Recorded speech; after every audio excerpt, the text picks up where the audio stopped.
ஓம் சாந்தி. இன்றைய சாக்கார முரளிலிருந்து பாபா கூறியுள்ள முக்கியமான கருத்துக்கள். நாள் 21/12/2024 காலை முரளி பாப்தாதா மதுபன். இனிமையான குழந்தைகளே, உண்மையான வருமானத்திற்கான முயற்சி முதலில் நீங்கள் செய்யுங்கள். பிறகு தனது உற்றார் உறவினர்களுக்கும் செய்வியுங்கள். தானம் வீட்டிலிருந்து ஆரம்பிக்க வேண்டும். கேள்வி: சுகம் மற்றும் அமைதியை பிராப்தியாக அடைவதற்கான விதி என்ன? பதில்: தூய்மை. எங்கு தூய்மை இருக்கிறதோ அங்கு சுகம், அமைதி இருக்கும். தந்தை தூய்மையான உலகம் சத்தியுகத்தை ஸ்தாபனை செய்கின்றார். அங்கு விகாரம் இருக்கவே இருக்காது. யார் தேவதைகளின் பூஜாரிகளாக இருக்கிறார்களோ அவர்கள் ஒருபொழுதும் இப்படிப்பட்ட கேள்வி கேட்க முடியாது. அதாவது, விகாரங்களின்றி உலகம் எப்படி இயங்கும்? இப்பொழுது நீங்கள் அமைதியான உலகிற்கு செல்ல வேண்டும். ஆகையால் இந்த பதீத உலகை மறக்க வேண்டும். சாந்திதாமம் மற்றும் சுகதாமத்தை நினைவு செய்ய வேண்டும். ஓம் சாந்தி. ஓம் சாந்தி என்பதன் பொருள் குழந்தைகளுக்கு புரிய வைக்கப்பட்டிருக்கிறது. சிவபாபாவும் ஓம் சாந்தி என்று கூறுகின்றார் எனில், சாலிகிராமம் குழந்தைகளும் ஓம் சாந்தி என்று கூறுகின்றனர். ஆத்மா ஓம் சாந்தி என்று கூறுகிறது. அமைதி தந்தையின் குழந்தைகள் அமைதிக்காக காடுகளுக்கு சென்று வழி தேட வேண்டிய அவசியமில்லை. ஆத்மாவே அமைதியானது. பிறகு ஏன் வழி தேட வேண்டும்? இதை தந்தை வந்து புரிய வைக்கின்றார். அந்த தந்தையிடம்தான் எங்கு சுகம், அமைதி கிடைக்குமோ அங்கு அழைத்து செல்லுங்கள் என்று கூறுகின்றனர். அமைதி மற்றும் சுகத்தை அனைத்து மனிதர்களும் விரும்புகின்றனர்.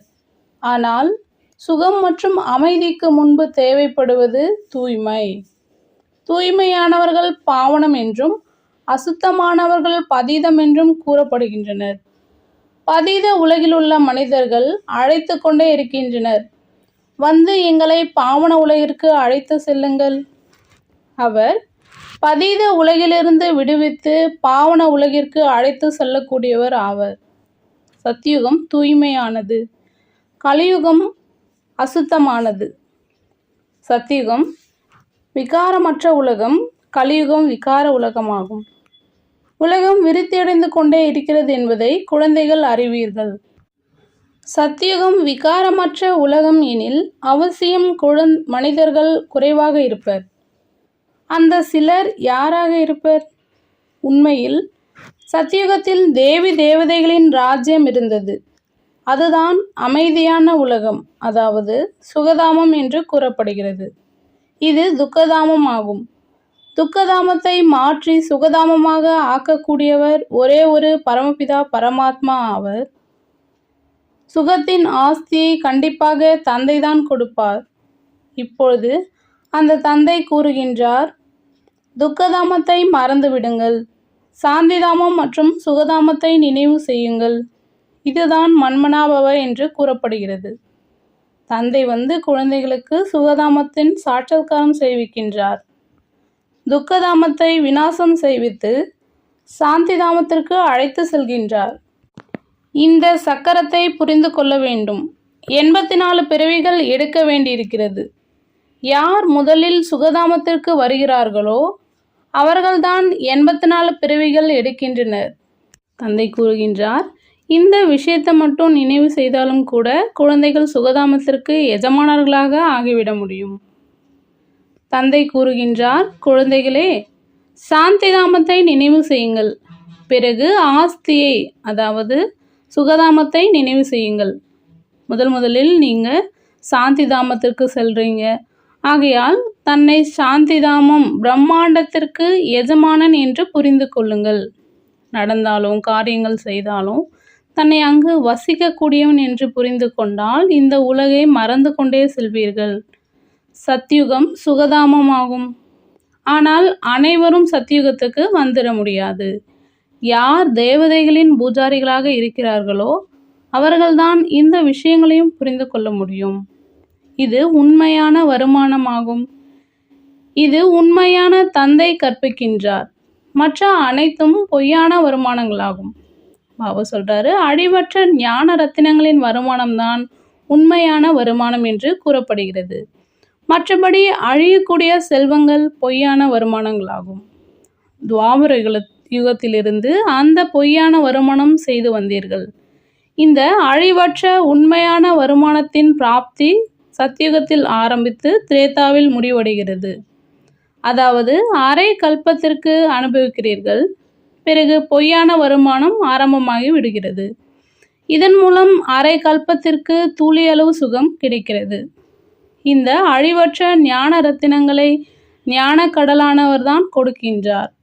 உண்மையான வருமானத்தை உண்மையான தந்தை செய்விக்கின்றார். பாரதம் சத்திய கண்டமாக இருந்தது. பாரதம்தான் இப்பொழுது பொய்யான கண்டமாக ஆகியிருக்கிறது. வேறு எந்த கண்டங்களையும் உண்மையான கண்டம், பொய்யான கண்டம் என்று கூறுவது கிடையாது. உண்மையான கண்டத்தை உருவாக்கக்கூடிய சத்திய சக்கரவர்த்தி அவர் ஒருவரே ஆவார். ஒரே ஒரு இறை தந்தை தான் சத்தியமானவர், மற்றவர்கள் பொய்யான தந்தைகள். சத்தியுகத்திலும் உண்மையான தந்தையர் கிடைக்கின்றனர். ஏன்னா அங்கு பொய், பாவங்கள் இருக்காது. இது பாவ ஆத்மாக்களின் உலகமாகும், அது புண்ணிய ஆத்மாக்களின் உலகமாகும். ஆக இப்பொழுது இந்த உண்மையான வருமானத்திற்காக எவ்வளவு முயற்சி செய்ய வேண்டும்? யார் முந்தைய கல்பத்தில் வருமானம் செய்தார்களோ அவர்கள்தான் செய்வர். முதலில் நீங்கள் உண்மையான வருமானம் செய்து, பிறகு தாய் வீடு மற்றும் மாமியார் வீட்டில் உள்ளவர்களுக்கு உண்மையான வருமானம் செய்விக்க வேண்டும். இவ்வாறு முதலில் தமது வீட்டில் புண்ணிய காரியத்தை ஆரம்பிக்க வேண்டும்.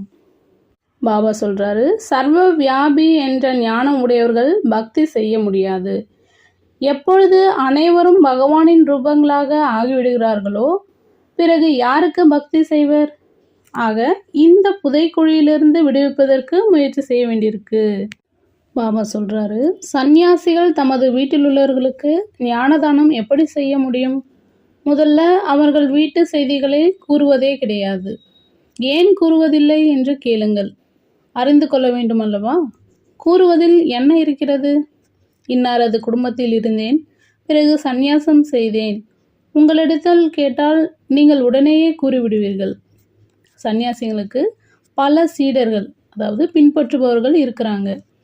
ஒருவேளை அவர்கள் அனைவரும் பகவான் ஒருவர் தான் கூறினால் அவர்களிடத்தில் அனைவரும் கேட்பர். உங்களுக்கு இந்த ஞானத்தை கூறியது யார்? பிரம்மகுமாரிகள் கூறினர் என்றால் அவர்களது தொழிலே அழிந்து போய்விடும். இவ்வாறு தனது மதிப்பை யார் கெடுத்துக்கொள்வர்? பிறகு யாரும் உணவும் கொடுக்க மாட்டார்கள். ஆகையினால் சந்நியாசிகளுக்கு மிகவும் கடினமாகும். அதனால் பாபா சொல்கிறாரு, அவங்கெல்லாம் செய்ய மாட்டாங்க. முதலில் தனது உற்றார் உறவினர்களுக்கு ஞானம் கொடுத்து உண்மையான வருமானம் செய்விக்க வேண்டும். இதன் மூலம் அவர்கள் 21 பிறவிகளுக்கு சுகம் அடைய வேண்டும். விஷயம் எளியதுதான். ஆனால் நாடகத்தில் இவ்வளவு சாஸ்திரங்கள், கோயில் போன்றவைகள் உருவாக்குவதும் பதிவாகி இருக்கிறது. பதீத உலகில் இருப்பவர்கள் இப்பொழுது பாவன உலகிற்கு அழைத்து செல்லுங்கள் என்று கூறுகின்றனர். சத்தியுகம் இருந்து 5000 ஆண்டுகள் ஆகிவிட்டன. அவர்கள் கலியுகத்தின் ஆயுள் 1,00,000 ஆண்டுகள் என்று கூறிவிட்டனர்.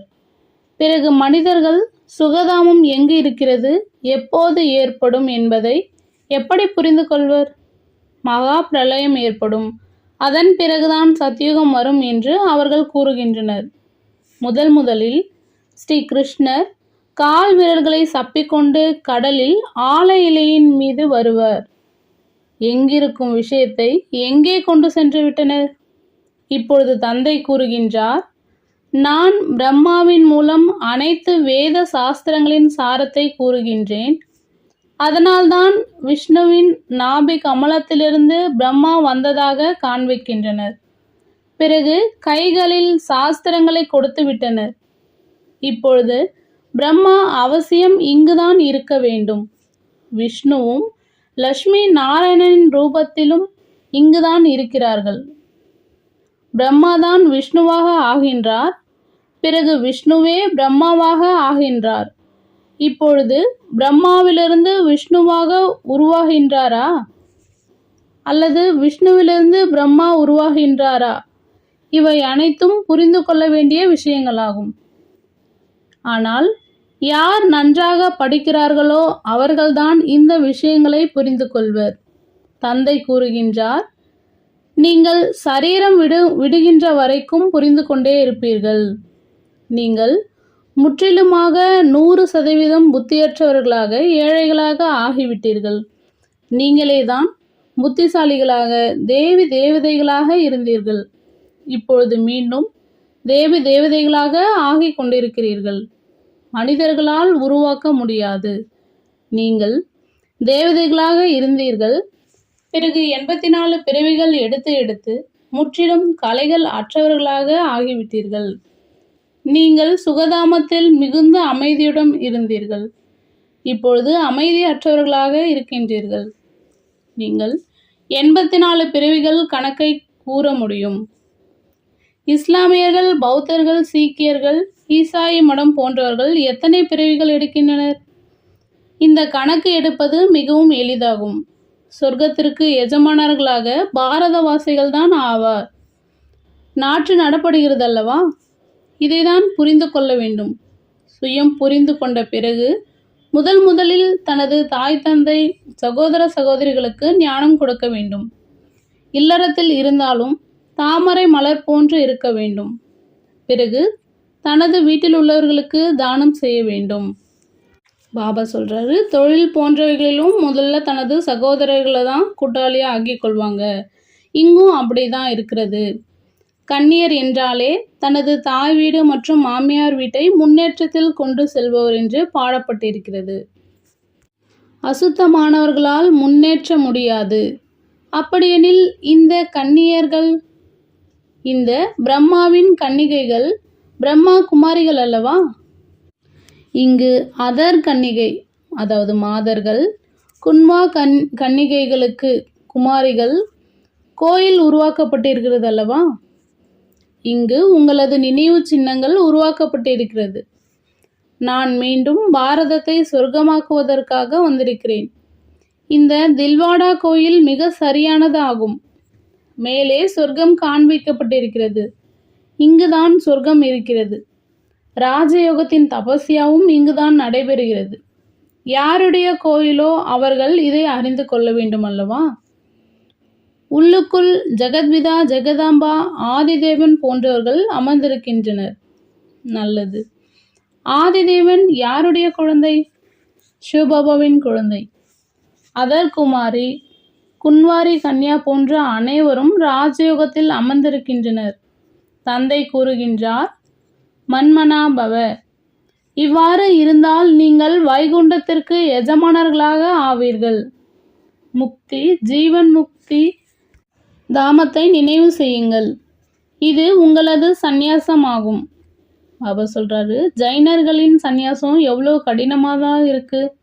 அவங்களுடைய தலைமுடியை கையாலே நீக்கக்கூடிய கடுமையான நியமம் அவங்க கிட்ட இருக்கான். இங்கு இருப்பதோ எளிய ராஜயோகம். இது இல்லற மார்க்கத்தினுடையதாகும். இது நாடகத்தில் பதிவாகி இருக்கிறது. ஒரு ஜெயின் முனி தனது புது தர்மத்தை ஸ்தாபனை செய்திருக்கிறார்னா அதை ஆதி சனாதன தேவி தேவதா தர்மம்னு சொல்ல முடியாது. இது இப்பொழுது மறைந்து விட்டது. அதாவது ஆதி சனாதன தேவி தேவதா தர்மம் மறைந்து விட்டதுன்னு சொல்றாரு பாபா. யாரோ ஒருவர் ஜெயின் மதத்தை நடத்தினார், பிறகு நடந்து கொண்டிருக்கிறது. இதுவும் நாடகத்தில் இருக்கிறது. ஆதிதேவனை பிதா என்றும் ஜெகதாம்பாவை தாய் என்றும் கூறுகின்றோம். ஆதிதேவன் பிரம்மா என்பதை அனைவரும் அறிவர். ஆதம் பிபி, ஆதம் ஏவாள் என்றும் கூறுகின்றனர். இந்த ஆதம் ஏவாள் இப்பொழுது தபஸ்யா செய்து கொண்டிருக்கின்றனர் என்பது கிறிஸ்துவர்களுக்கு தெரியாது. மனித சிருஷ்டியின் தலைவர் இவர் ஆவர். அவங்க கூட இப்போ தபஸ்யா செஞ்சுட்டு இருக்காங்க அப்படின்னு சொல்றார் பாபா. இந்த ரகசியத்தையும் தந்தை புரிய வைக்கின்றார். சிவனுக்கு மற்றும் லட்சுமி நாராயணனுக்கு இவ்வளவு கோயில்கள் உருவாக்கப்பட்டிருக்கிறது எனில் அவர்களது சரித்திரத்தை அறிந்து கொள்ள வேண்டும் அல்லவா? இதையும் ஞானக்கடலான தந்தை புரிய வைக்கின்றார்.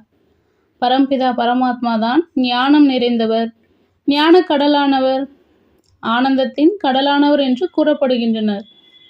பரமாத்மாவின் இந்த மகிமைகளை சாது சந்நியாசி போன்றவர்கள் எவரும் அறியவில்லை. அவர் சர்வவியாபி என்று அவர்கள் கூறிவிட்டனர். பிறகு யாருக்கு மகிமை செய்ய முடியும்? பரமாத்மாவை அறியாத காரணத்தினால் தன்னையே சிவன் என்று கூறிக்கொள்கின்றனர். இல்லையெனில் பரமாத்மாவின் மகிமை எவ்வளவு உயர்ந்தது! அவர் மனித சிருஷ்டியின் விதையானவர். நம்மை குதா படைத்திருக்கின்றார். நாம் அவரது படைப்புகள் என்று முஸ்லிம்களும் கூறுகின்றனர். படைப்பு மற்றொரு படைப்பிற்கு ஆஸ்தி கொடுக்க முடியாது. கிறிஸ்தவர்களுக்கு கிறிஸ்துவிடமிருந்து ஆஸ்தி கிடைக்கிறது. இந்த விஷயத்தை யாரும் புரிந்து கொள்வது கிடையாது. அந்த விதை வடிவமானவர் சத்தியமானவராக, சைத்தன்யமானவராக, சிருஷ்டியின் முதல் இடைக்கடையின் ஞானம் அவரிடம் இருக்கிறது. விதையிடம் மட்டுமின்றி முதல் இடைக்கடையின் ஞானம் எந்த மனிதரிடத்தும் இருக்கவே முடியாது. விதையானவர் சைத்தன்யமாக இருக்கின்றாரெனில் ஞானமும் அவரிடம் அவசியம் இருக்கும். அவர் வந்துதான் உங்களுக்கு முழு சிருஷ்டியின் முதலிடை கடையின் ஞானம் கொடுக்கின்றார். இந்த சக்கரத்தை அறிவதன் மூலம் நீங்கள் சத்தியுகத்தின் சக்கரவர்த்தி ராஜா, அதாவது சொர்க்கத்திற்கு ராஜாவாக ஆகிவிடுவீர்கள் என்பதையும் விளம்பர பலகையில் எழுத வேண்டும். எவ்வளவு எளிய விஷயமாகும்! தந்தை கூறுகின்றார், எதுவரை உயிர் வாழ்வீர்களோ அதுவரை என்னை நினைவு செய்ய வேண்டும். நான் சுயம் இந்த வசீகர மந்திரத்தை கொடுக்கின்றேன். இப்பொழுது நீங்கள் தந்தையை நினைவு செய்ய வேண்டும். நினைவின் மூலம்தான் விகர்மங்கள் விநாசமாகும்.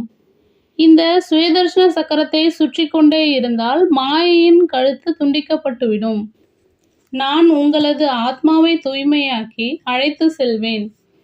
பிறகு நீங்கள் சதோ பிரதான சரீரத்தை அடைவீர்கள். அங்கு விகாரம் இருக்காது. லட்சுமி நாராயணனை சம்பூர்ண நிர்விகாரி என்று மகிமை பாடுகின்றனர்.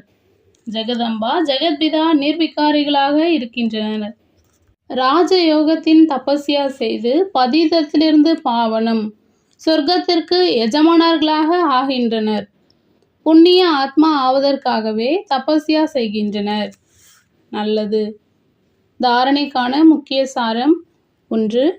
இந்த பழைய உலகை புத்தியினால் மறப்பதற்காக நடந்தாலும் காரியங்கள் செய்தாலும் தன்னை சாந்திதாமத்தில் வசிப்பவன் என்பதை புரிந்து கொள்ள வேண்டும். சாந்திதாமம் மற்றும் சுகதாமத்தை நினைவு செய்து உண்மையான வருமானம் செய்ய வேண்டும் மற்றும் மற்றவர்களுக்கும் செய்விக்க வேண்டும். 2. ராஜயோகத்தின் தபஸ்யா செய்து தன்னை புண்ணிய ஆத்மாவாக ஆக்கிக் கொள்ள வேண்டும். மாயையின் தலையை துண்டிப்பதற்கு சதா சுயதர்சன சக்கரத்தை சுற்றி கொண்டே இருக்க வேண்டும். வரதானம்: சம்பன்ன நிலை மூலம் சதா திருப்தியின் அனுபவம் செய்யக்கூடிய சம்பத்திவான் ஆகுக. சம்பத்திவான் என்பது செல்வம் நிறைந்தவன்.